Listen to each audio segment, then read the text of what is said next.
As of this recording, there are 3 undefeated teams left in the NBA. You look at the West, there's the Spurs and Thunder, potentially a Western Conference Finals preview between those two. But if you go over to the Eastern Conference and see who's at the very top, it's the Chicago Bulls because surprise, they're 5-0.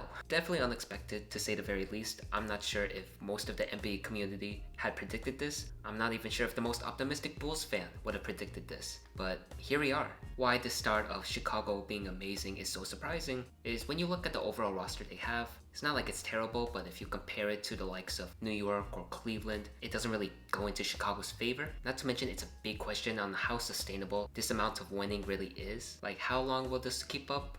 We don't really know, but still, even with all of that, what the Bulls are managing to do is still pretty impressive because for one, you have to consider they're doing all of this without Kobe White, one of their best scorers, if not the best scorer on that team. He's set to miss the first couple weeks of the season at least. And then the second aspect, their schedule isn't really a cakewalk. When you look at the notable opponents they won over, Detroit, Atlanta, Orlando, these are teams that are expected to make some noise in the East. Plus, they recently came off an impressive victory against the New York Knicks, who, as I mentioned earlier, they're a candidate to win the title. So there's a lot of questions at hand as to why Chicago is doing so well, and I think we can look at the main reason, which is their offense. At the moment, the Bulls are ranked 5th in offensive rating, and they are number 1 in points in the paint, 58.4 per game. And that points in the paint is kind of a big deal to me because it's not like they're the greatest outside shooting team. You can see guys knocking down shots, which I will get to that later, but still, they do have a ton of personnel on their roster that teams are willing to leave wide open. So managing to make damage on the inside, it's very crucial, and I believe as to why they're so effective, in areas near the rim, is because they do have a lot of players on their roster that have driving and penetrating the lanes as their biggest strength. Josh Giddey is the most notable example. Obviously, he is bigger than your average point guard, so he can use that size, length, and height to his advantage. But combined with all of that, there is a level of finesse to his game as well. He can catch defenders off guards with his nice timing on the spin. He can occasionally put up some floaters here and there, have enough touch to bank some off the glass. Like, I feel like at this point he has a nice combination of drives where he can put his shoulder down and get to work, and drives where physicality isn't really a necessary option. Then you have Ayo Dos Tres off the bench. He's had some very efficient nights, and in my opinion, Dosunmu is Chicago's best driver, as crazy as it might sound, because the amount of shots that require an insane level of difficulty, it's higher than you would think, and he's pulling it off most of the time. The positioning and how he's dealing with contact, a lot of the times it can look very awkward. And I can argue that, hey, if you're a pro at making layups that are not only very difficult, but also require a lot more hang time, strength, and skill, then that's pretty special, and Ayo definitely has that. You also have Tre Jones as a contributing factor, and when you initially look at him and his stature, you don't really expect, or it might be pretty hard to envision, him being capable of making any noise inside. But that's honestly where he gets you, whether it's sizing up his defenders or coming off a pick and roll screen. He has the acceleration to get by, but also the right amount of physicality to perform and finish these layups. And last but not least, Matas Buzelis. To begin this season, he's already having a few games where he gets above 15 or 20 points from just drives alone. And honestly, it kind of reminds me of Franz Wagner. And I'll be honest, I don't really like making comparisons too much because, as VJ Edgecombe said, comparison is the thief of joy, which, by the way, what a heck of a quote by VJ. I can't deny that there are a lot of similarities in Wagner and Buzelis' driving games. More particularly how they use their long wingspans to avoid defenders' contests, how they perform sidesteps and utilize angles to avoid defenders' movements. Buzelis can also be quite physical like Wagner, although I don't think it's at the most efficient volume or rate. Obviously, both of them don't have the exact same playstyles, but in terms of Buzelis' driving, I just feel like there's something special if more can be added to his game. Like, let's say Coach Donovan and co believe Buzelis is more leaning towards that finesse type area, and Buzelis makes it a point of emphasis whether during the progress of this season or the next offseason where he can add a floater to his game.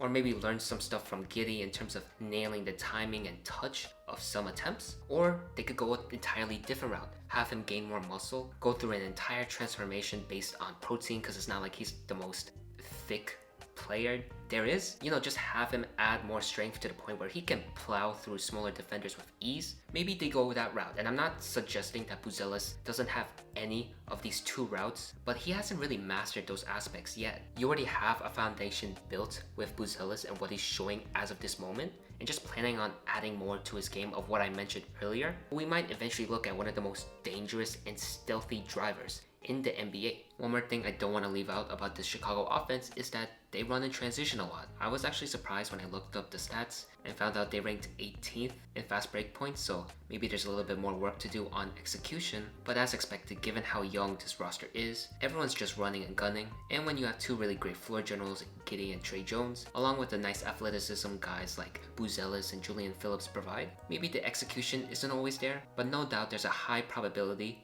of a highlight finish. There are also a couple other players that I felt like stepped up quite nicely. Nikola Vucevic is one of those guys. It seems like he's continuing this resurgence where it continued from this past season of him being more aggressive inside. He's not the most dominant force in the paint, but he's still willing to take advantage of mismatches. He can hit some hook shots here and there, and he's also a willing passer, so you can see him make some nice plays out of the post occasionally. So far he's doing alright, and Patrick Williams is also, he's been solid, I should say. And yes, I guess it is disappointing that that's the best conclusion we can come to him, but better 5 years late than never.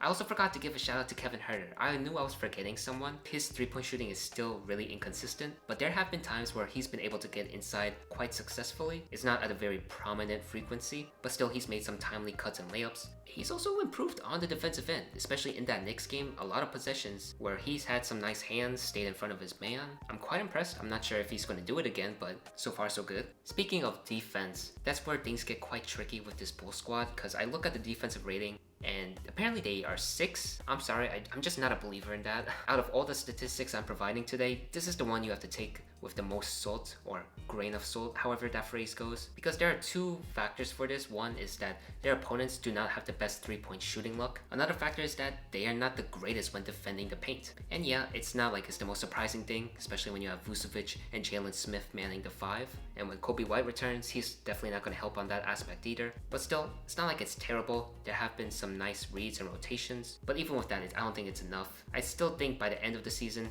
we might see them around league average at best. And one last thing before we end this video, there have been a lot of positive signs of progression I want to get to. First, we can start with Ayo Dos Tres. I did mention earlier he is very great at making tough layups, but he's also been very clutch and efficient from 3-point range. When I rewatch these Bull games, it feels like a couple of times down the line, Dos Tres has stepped up big time whenever the opponents try to make a run. Especially in Orlando, he was shooting lights out, and 3-point range, obviously the percentages right now definitely expect them to dip, but considering where he started at in his career in terms of perimeter shooting, where he's at now is such a vast improvement. Speaking of, Josh Giddey. Man, what a completely different player than what he was 2 years ago. But credit to him, he's putting in the work. He's addressing his biggest weakness this early in his career already. And it's not just him starting to hit more of these threes, it's the confidence. Catch and shoot, seeing a defender go under the screen, or just him simply walking up and pulling up. His demeanor seems entirely different in a good way. He's way more aggressive. He's actually searching to shoot threes now,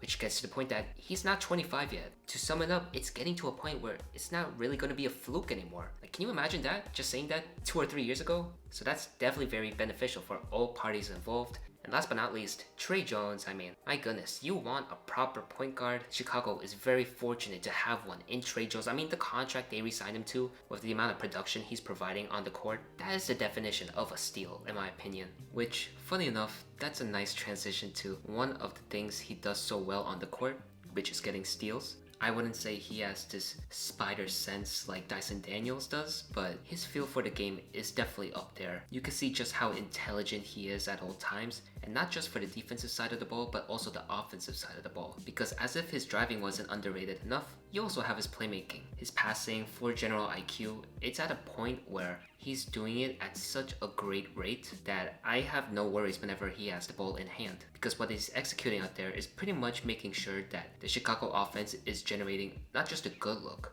but the best look available. In fact, I was so impressed by his daily dose of performances, I had to look up at cleaning the glass to see just how effective he is in the statistics, and the category that stood out to me the most was the assist percentage. Basically, that category is what percentage of the teammates' made shots did the player assisted on. Basically, how many made shots did Tre Jones provide an assist to? And per 100 possessions, it's at 30%.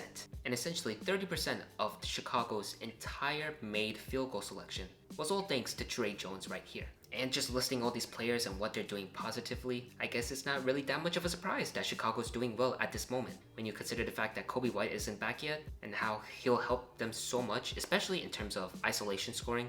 You know, Giddey, Buzelis, and Vucevic can be nice sometimes, but when it comes to one-on-one, maybe they're not the best option. Kobe White can substitute in for that, so. But again, we'll just have to see how the rest of the season plays out for the Bulls. But what do you guys think? What do you think of Chicago's success so far? Do you think they can maintain this success and potentially be a 6th to 8th seed even? Do you think it might be all luck?